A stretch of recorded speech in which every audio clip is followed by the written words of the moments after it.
And of course, then we've got Skull and Bones. I think we all know that Prescott Bush, the patriarch of the Bush family, and that George Herbert Walker Bush and George W. Bush are all members of the Skull and Bones. Now, there are some who argue that the Skull and Bones is the secret society behind the secret societies and that they run everything. I'm not convinced of that. There are plenty of people who have been inducted into the Skull and Bones and who have elected not to follow through on all their contacts and have gone on to live very respectable and good lives, okay? The Skull and Bones, however, is a springboard. That's where they take young men, they find the ones that with ability, and more importantly, those that are compliant, and they groom them to become world leaders.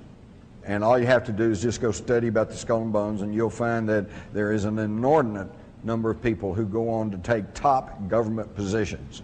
Again, if this was really a free country, you'd think that we'd have some people from, you know, Southern Cal, University of Texas, Oklahoma, somebody. You know, there's got to be some smart people around somewhere. But these folks are always the ones that end up in power. Also, it has been established that the Skull and Bones is actually the Order 322. It is the 322nd chapter of the Illuminati. This was published in the New York Times. Now we get to the question of how come you don't know all this, and that gets back to the control over the media. First, you have to understand the media cannot control these people, these secret societies cannot control all the editors and all the reporters across the country. No, they control the media through the distribution of the information. Just in the past several months, there have been some massive anti-war demonstrations taking place in California, in Denver, in Washington. And most of you have heard little or nothing about them. And when you did hear about them, 30,000 people gathering. Try 500,000. There have been massive demonstrations in England and in Germany, and you very rarely hear about that. This is because they control not the editors and publishers, but the distribution of the information. And how do they do that? I've listed two here, Time Warner and Disney. There's another couple that I could mention. Viacom is another one. Viventi is another one. Clear Channel is now buying up all of the radio stations in this country. Clear Channel bought up Premier Radio not long back, and now two of its leading voices, Whitley Strieber and Art Bell, are no longer with us. Okay? And who owns Clear Channel? Well, it's connected to the Carlyle Group. That's Henry Kissinger and the Bush family. Okay? So they are clamping down on the access to information. And never lose sight of the fact is, I don't care how brilliant you are, if you make decisions based on faulty, erroneous, or incomplete information, you're not going to be making the right decision.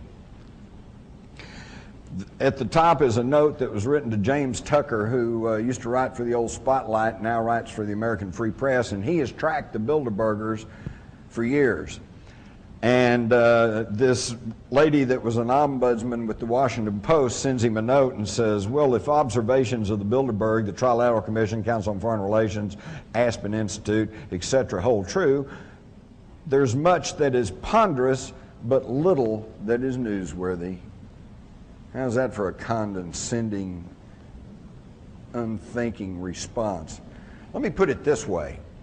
What do you think the news media's reaction would be if all of the owners of the National Football League franchises were to meet in a big hotel secretly with armed guards all around it, won't let the media in, won't let anybody in? They meet there for about a week, and then they all come out and say, sorry, I can't tell you what we talked about. Whew. Would they blow their lid or what? They'd be yelling price fixing, collusion, restraint of trade, you know, blah, they'd raise hell. But you get the leaders of commerce and banking and industry, and they meet once a year, and they hide themselves off in some big, well-guarded resort, and they come out and say, we're not going to tell you what we talked about. It makes a mockery of freedom of the press. It makes a mockery of freedom, period.